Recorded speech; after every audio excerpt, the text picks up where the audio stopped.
Iya, Mm-mm. baik. Jadi memang pada masa normal dulu kita selalu mengkampanyekan supaya orang tua membatasi penggunaan Android bagi anak-anaknya. Karena bagaimanapun gelombang elektromagnetik yang dipantulkan oleh Android itu juga tidak terlalu baik untuk kesehatan anak, terutama untuk perkembangan sarafnya gitu.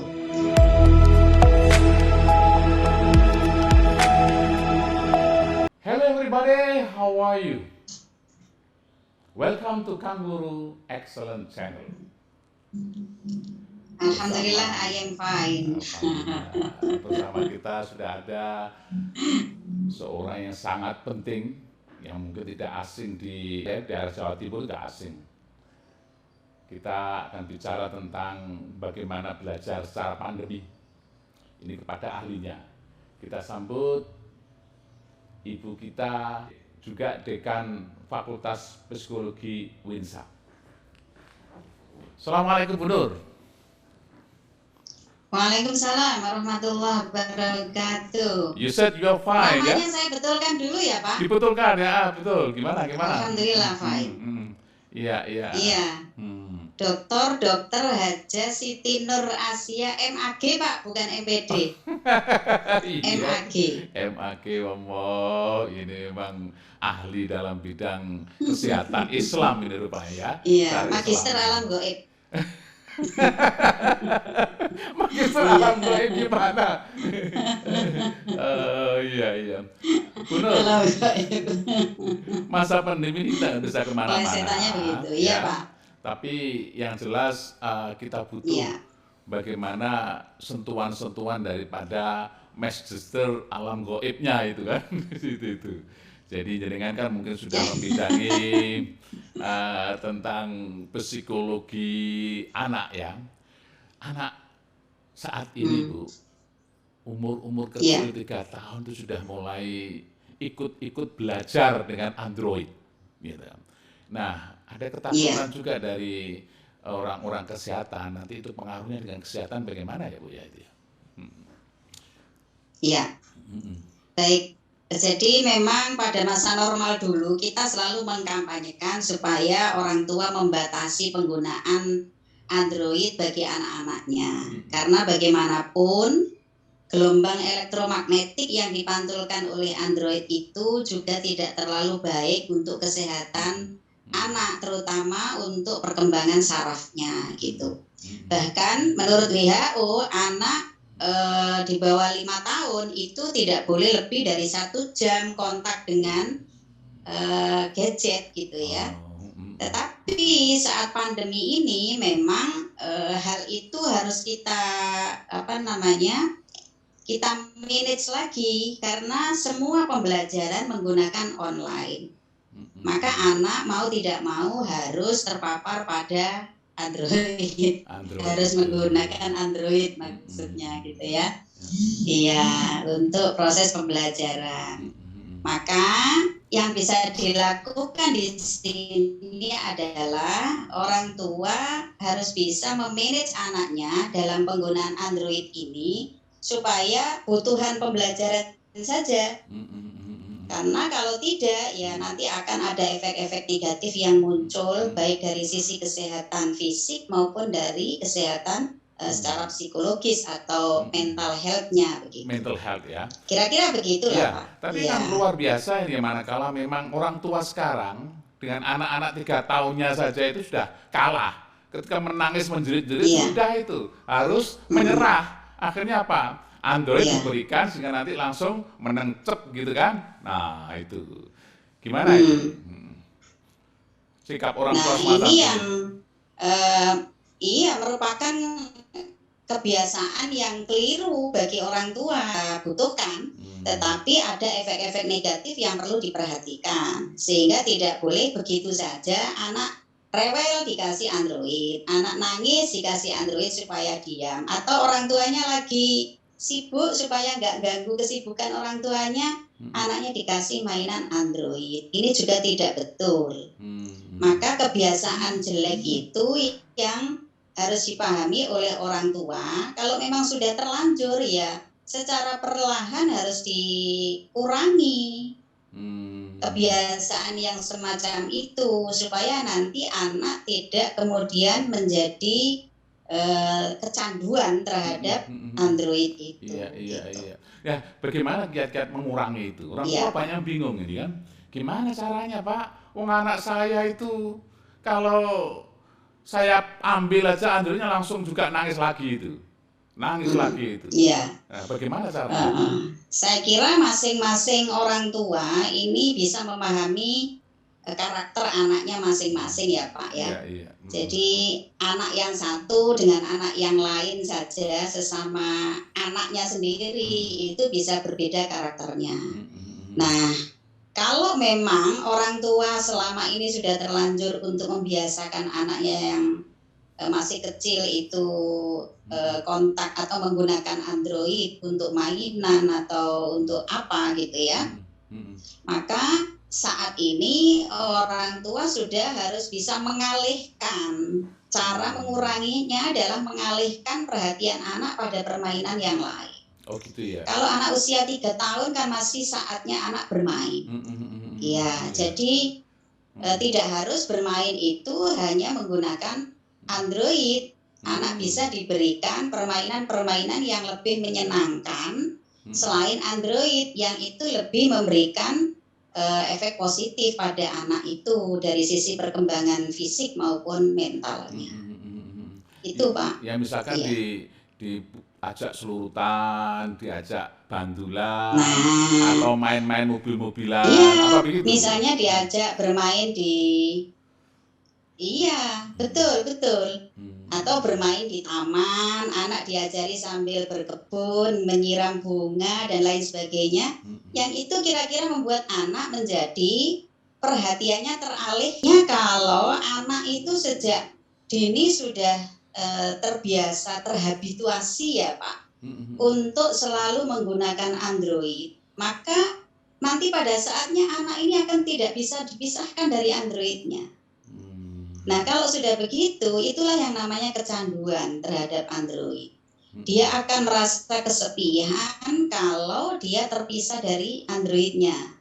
Dia akan merasa tidak punya teman, tidak bisa berkomunikasi dengan yang lain tanpa Android.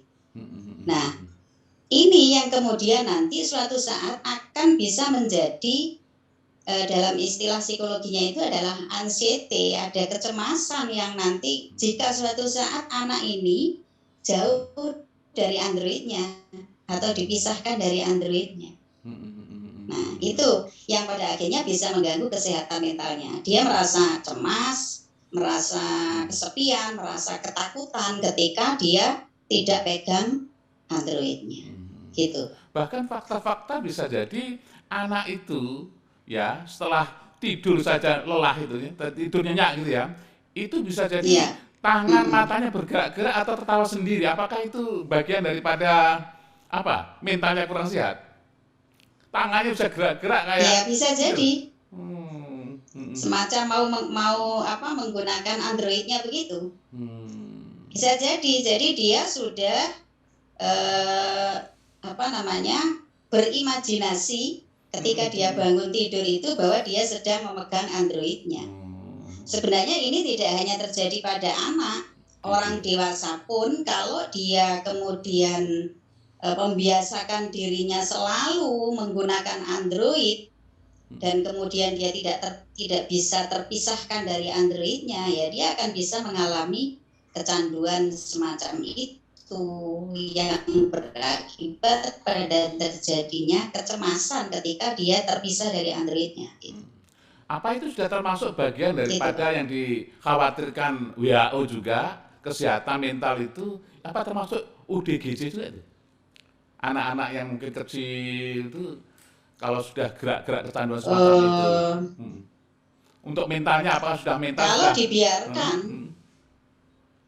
kalau dibiarkan kemudian sampai mengganggu perilakunya misalnya, mengganggu aktivitas daily activity-nya menjadi terganggu karena dia dengan Android, akan mengarah pada aku begitu. Gitu ya. Kalau dibiarkan itu terjadi tanpa ada solusi. Maka di sini di masa pandemi yang seperti ini perhatian orang tua menjadi sangat penting. WFH ini sebenarnya akan membangunkan kembali semangat orang tua untuk memperhatikan anak yang selama ini banyak berkiprah di luar, tidak begitu memperhatikan anaknya. Anak hanya diurus oleh pembantu. Maka sekarang saatnya orang tua memperhatikan sebelum anak terkontaminasi oleh pengaruh-pengaruh yang kurang baik dari luar, begitu kan Pak. Gitu ya. Tapi yang mungkin dipahami Bu, ini kita dari orang awam ya. Orang awam itu termasuk ibu-ibu di rumah itu menanyakan tuh, Pak, sebenarnya untuk yang disebut dengan ODGJ itu ada berapa tingkatan ya Pak ya? Kan gitu. Itu gimana Bu proses-proses untuk mencapai titik ODGJ itu? ODGJ itu kan orang dengan gangguan jiwa itu untuk mencapai ke sana itu. Gangguan jiwa. Iya. Jadi gangguan jiwa itu kan mulai dari tingkatan yang rendah, sedang sampai yang parah ya Pak ya, yang sudah kronis ya. Iya, jadi kalau kebiasaan buruk yang kemudian bisa mengganggu emosi, mengganggu kognisi, mengganggu perilaku, itu dibiarkan tanpa adanya solusi, ya akan mengarah pada terjadinya ODGJ tadi. Tentunya tidak langsung parah kan.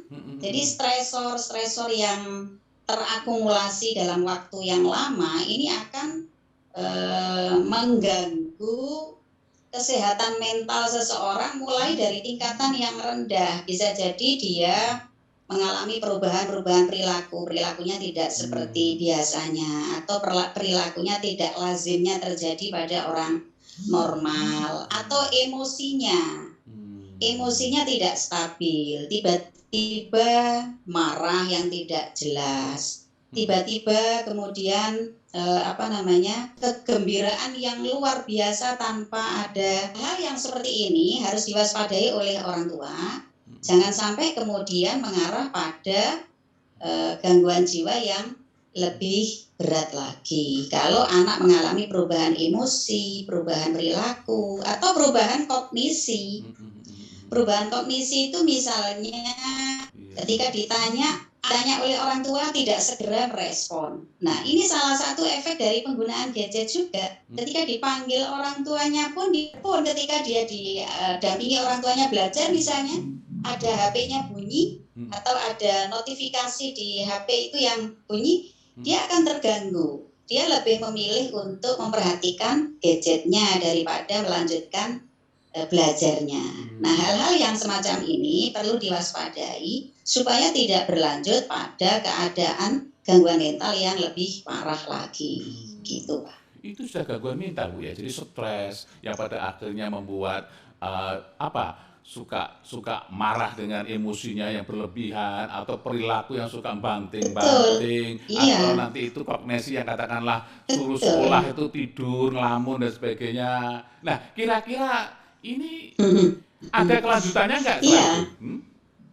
Ada Pak, kalau dibiarkan tidak ada solusi, tidak ada perhatian dari orang-orang yang ada di sekitarnya, apalagi tidak ada dukungan sosial dari orang-orang di sekitarnya, keluarga yang terutama dalam hal ini orang tua tidak memberikan perhatian, pendampingan dan kasih sayangnya, ya akan berlanjut pada keadaan yang lebih parah dari itu, begitu. Mungkin anak menjadi antisosial gitu ya, karena begitu lekatnya dengan HP tadi, dia lebih banyak mengurung diri di kamar daripada dia bersosialisasi dengan teman-teman sebayanya, misalnya begitu. Nah, ini merupakan gejala-gejala lebih lanjut dari gejala awal yang sebenarnya ringan, tetapi tidak mendapatkan perhatian dari orang tuanya, begitu. Nah, posisi semacam itu kan nanti akhirnya kan bantah dengan orang tua. Dia bahkan bisa bentak-bentak orang tua, bahkan pada akhirnya menyakiti orang tua. Apa itu juga kelanjutan daripada tahap pertama yang emosi, kognisi, dan perilaku yang nyeleneh tadi? Perilaku. Iya betul. Iya betul Pak. Jadi ini memang sangat membutuhkan perhatian ekstra dari orang tua ketika anak sudah mengalami perubahan-perubahan kognisi, perubahan afeksi atau emosi, atau juga perubahan perilaku. Kalau misalnya anak ini sudah kemudian memunculkan perilaku-perilaku yang tidak lazim, tidak seperti biasanya, menjadi suka marah, bahkan bentak-bentak atau banting-banting barang misalnya, tidak bisa dinasihati oleh orang tua, maka orang tua harus lebih jeli lagi memperhatikan perubahan perilaku pada anaknya ini. Tentunya membutuhkan hubungan yang lebih baik dari orang tuanya khususnya dalam hal ini, atau siapa yang menjadi orang tua asuh dari anak itu, begitu, supaya tidak kemudian anak ini menjadi berlanjut pada gejala yang lebih berat. Nah, gitu Pak. Kemudian Bu, ini kan sekolah ya, jadi itu solusi yang mungkin apa yang dilakukan, karena banyak sekali anak saya nggak mau belajar lagi Pak, anak saya kepingin keluar saja Pak, anak saya kepingin, nah itu bagaimana? Apa yang dilakukan oleh para orang tua dan para pendidik untuk menolong anak ini? Gitu. Kayaknya ini Bu Dokter ini banyak menyalahkan orang tua dan pendidik ini kan, gitu, bukan anaknya. Nah, itu kan itu. Juga. Tidak juga, karena memang posisi anak adalah belajar pada lingkungannya, begitu ya Pak ya. Dia perlu mendapatkan figur-figur yang bisa dicontoh, dia perlu diarahkan, dia perlu dibimbing. Kalau dalam bahasa agama itu kan hadisnya kullu mauludin yuladu 'alal fitrah. Maka dalam hal ini terlahir dalam keadaan suci, anak bisa berpotensi menjadi baik, tetapi juga tidak menutup kemungkinan menjadi jelek. Ini membutuhkan arahan bimbingan dari orang tuanya. Maka dalam hal ini bukan berarti orang tua itu dalam posisi yang salah, kesulitan ya. Betapa pentingnya orang tua pada anak. Bahkan kalau kita mengacu pada hadis itu, dalam hal beragama pun, asrani atau yang lain itu juga harus dalam hal ini anak misalnya dalam belajar mengalami kejenuhan. Saya kira kita pun yang dewasa juga jenuh ya, kalau tiap hari kita harus belajar online, mengajar secara online, kita harus selalu di depan laptop gitu ya.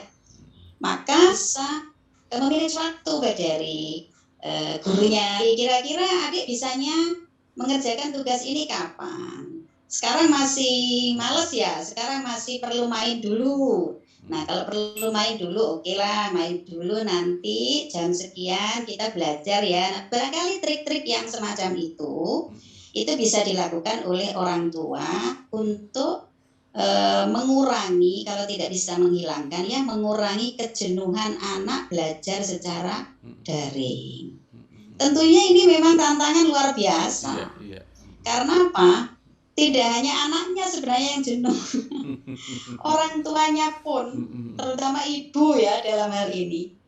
Pernah ada survei yang dilakukan oleh teman-teman di Fakultas Psikologi UINSA itu, bahwa orang tua yang mendampingi anaknya belajar daring itu ternyata juga stres Pak. Betul. Stres dalam artian jenuh di sini gitu ya. Terutama anak-anak yang usia SD, usia TK, usia SD, di mana orang tuanya di satu sisi harus mengajar, misalnya harus mengerjakan pekerjaan kantornya dari rumah, tapi di sisi lain dia punya tanggung jawab juga untuk mendampingi anaknya. Belum lagi kalau orang tuanya tidak paham dengan belajar dengan materi pembelajaran anaknya. Waduh, ini lebih